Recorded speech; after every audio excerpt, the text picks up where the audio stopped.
On the line, I'm very privileged to have Sister Elizabeth Kelleher, an 85-year-old now. She's with the Franciscan Sisters of the Atonement. Sister Kelleher is a pillar in the Downtown Eastside, where she tirelessly gives her time and continues to be a source of inspiration for many, many people. She operates a soup kitchen that feeds between 300 and 500 of the city's most poverty-stricken each day. Very privileged to have you on the show. Welcome, Sister Kelleher. Thank you. Thank you, Stuart. No problem. It's been a little while since we spoke, but I'm aware that you're part of an organization called the Metro Vancouver Alliance. They've been presently organizing a meeting. First and foremost, what is the Metro Vancouver Alliance and what would be its mandate? It's building a broad-based community alliance, and its aim is to bring together large numbers of diverse grassroots organizations, and they would be churches, synagogues, temples, union groups, different parts of the unions, community organizations, and it is never individuals. It is organizations, leaders that have a following, so that the concerns of all will be able to have a sufficient amount of voice so that their needs will be heard.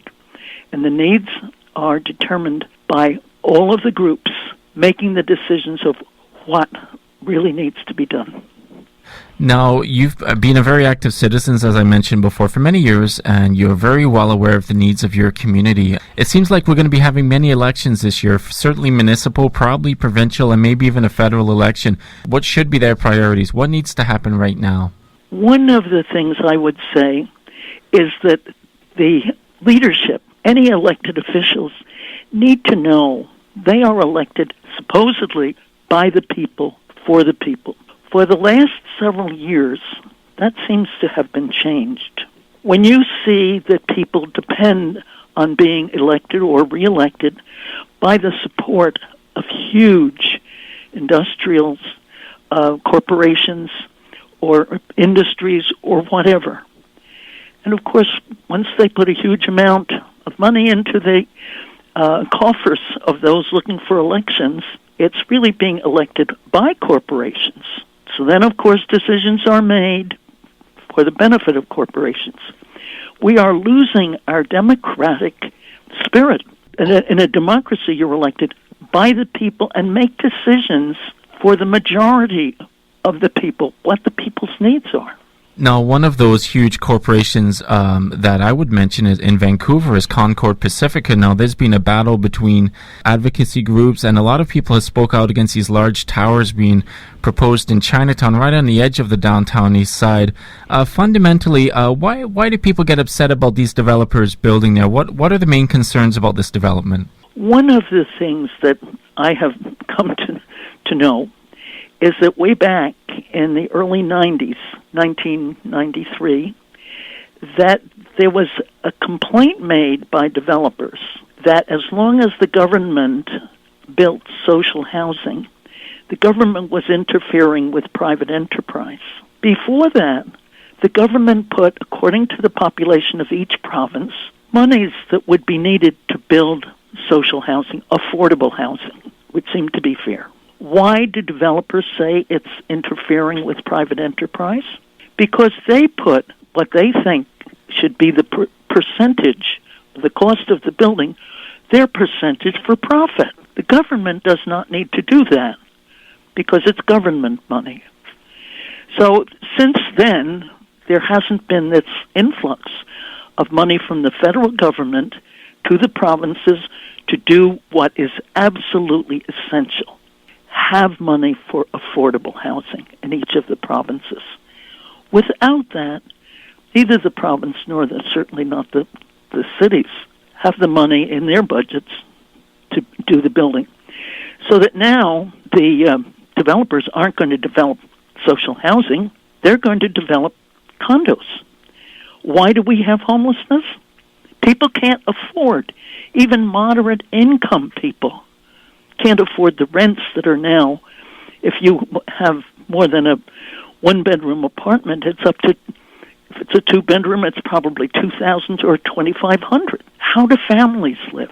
That makes it impossible for the largest majority of people to have a secure sense of when they're renting a home, they are able to afford it and to be in it, have a stability of where they live. So we have any number of people that have been meeting for 3 years and developed the kind of plan that we should have. We worked to get Woodward's built.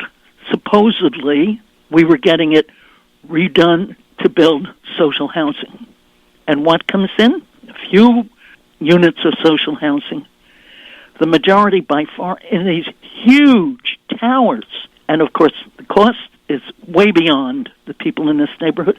So it changes the stores that come in or whatever, rises prices for everybody, not just those living in those buildings that can afford them. And that is a violation of what we feel is most important, the buildings not be over 7 stories. If you talk to the developer or city council, they will always tell the public that proper consultation will take place before these developments are approved.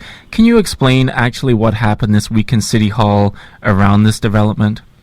The height review was supposed to be taking place when the council met at 2. There were other things before it, but there were over 50 people that had signed up to speak on the issue of the height review. One of the gentlemen that has been part of the organizing for years was saying, no more condos until we get social housing, until we don't have any more homeless, because now we're getting families homeless. About noon, I guess, we all got phone calls, you don't need to come up. The decision for all of the other buildings that they were talking about isn't going to be made until another date. They did that around 12, around that time. The council passed on 2 buildings in Chinatown. Since when hasn't Chinatown been part of the Downtown Eastside? We are geographically together, and, how they could have made that decision as though our voice didn't count, as though all of these people that have been working on this plan for the Downtown Eastside to serve the people who live here. We want to live here. The people that are living here, that is their choice.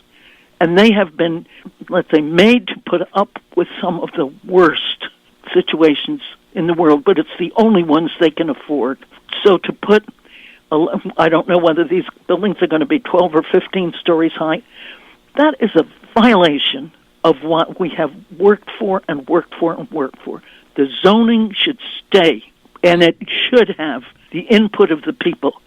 So to just get away with just taking those 2 out, voting on approving them, let them go to whatever height they want, what about the people? Aren't we part of a democracy that has a right to tell our council and mayor what this neighborhood, we live here, this is what we want? It's quite outrageous, and I totally agree. Whenever the Downtown Eastside is referred to, it's talked about the poorest neighborhood, all these problems, but it's actually very vibrant, and the people there are wonderful and very friendly. Now, this story that you're telling me is probably a story that's being heard all across the country, how people are just pushed aside for these kinds of developments. I was listening to another station this week, and the developer said, look, the Downtown Eastside has already way too much housing, social housing. We need more mixed housing throughout the city in different neighborhoods. How would you respond to this kind of opinion?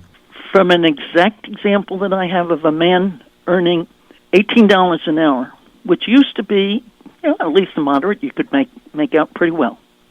Now, he has his second wife, his first wife died, second wife with a 2-year-old infant, his oldest son, 15 or 16, and himself, squeezed into a tiny 1-bedroom apartment for $1,300 a month, which he was looking for social housing because he said he barely has enough left over after paying his rent to buy enough food. What does that say about the concern of the developers that we have too much social housing? We don't have enough. And we want to live here. And we want to have our families. I worked for years in early childhood development, in daycare centers.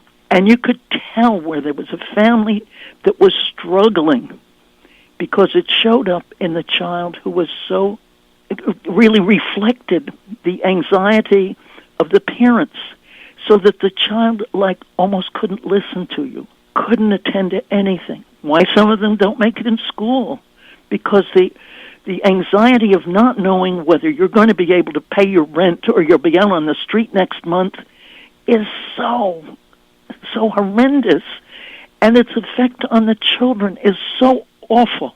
It lasts their whole life long. So we want to have a next generation of so many children will already be disturbed, not be able to accept a good education. We're destroying ourselves by not providing adequate, affordable social housing for families. Now, I just want to touch on a point, Sister Kelleher, that many people who don't understand the issue would say, oh, these people are just anti-development if they don't want the tower. But can you explain to people who don't understand the need to build more social housing, but also to protect the social housing that does exist, and how these developments do threaten to create more homelessness? Certainly if more condos go up down here, it is just pushing out. Where will these people go? They cannot afford the rents that are certainly in other neighborhoods, and even the rents down here have gone up, almost as much. We are squeezing our people, low-income people, out of society. I don't know where they'll go. And as I said before, the more we do that to families, the more we are destroying our futures. Can we afford to have more and more mentally ill people, more and more people with disabilities? We don't have enough buildings for them anyway, unless they have, good fortune and being a family that is well off and can afford, an apartment for handicapped in these huge condos. Unless the government really listens to the people, we have to start really going back to what really democracy was fought for, so that people's voice will be heard, and especially a group of people who have so many difficulties here in this poorest area had the courage to keep meeting and gathering and have the brilliance of making a decision and have worked out a plan for the Downtown Eastside. And I agree with them. No condos until we have social housing and no more homelessness. People that live here deserve to have housing they can afford to live in here. I just want to touch base with you about the media. It's always telling us there's a homeless issue that's just way too complex, and we've always had homeless. I'm old enough to remember when I was young, my dad would take me out to Toronto sometimes, and there was no visible homeless people. There was a time when we had a national housing program, as you mentioned, and there wasn't homeless people in Canada. How can we get back there? Because it seems that's what the public wants, but the leaders are not really interested in the poor and vulnerable. How can we get back there? Even those in corporations need to recognize their interests are not what the democracy needs to be looking at. The democracy needs to look at what do the people need. And all across Canada, and one of the things that we have been promoting for at least 2 years now, and we certainly tried to get everybody from Canada that were at the Olympics last year, make them aware that what we need is a national housing strategy. We have to have the federal government get back into the housing issue, because without it, all our taxes are going to be going elsewhere and not really getting to the one issue that is prevalent all over Canada, and that's homelessness. And as you say, before the early 90s, the government was putting in a portion of the tax dollars. In fact, Libby Davies has a bill in the Parliament now that would be putting a percentage of the national gross into housing. Again, proportionately for whatever your population is across Canada, and especially here where we have the poorest postal code in the whole nation. Another problem we have, and we don't talk about it very often, and that is a lot of Canadians complain, but they suffer from public apathy towards their leadership, so they're jaded. They say, look, I take care of my family, I donate to some charities at Christmas, that's all I'm going to do. What would you say to these people? Why should they care about this issue? If they care about being in a democracy, like muscles or anything else, either use it or lose it. If you don't vote in a democracy, even just going into the polling place and saying none of the above, you certainly must have somebody at one level or other that you could vote for, or even put in a way out name, whatever. But at least go to the voting polls and say, I have a right to vote. And when you have a right, you have also a responsibility. And it is the responsibility of every person. We're all created equal, and we deserve equal treatment because our dignity is that of practically every religion says it in one way or another. We are all created equally in the image of a loving Creator. So we're all to be respected with that dignity and loved because of that dignity. Thank you so much again for joining us. Hopefully many of our listeners will, they've seen the terrible disparity in their society, and hopefully they'll be moved to act in their own way and together make a better society for all of us. And I thank you again for the work you're doing.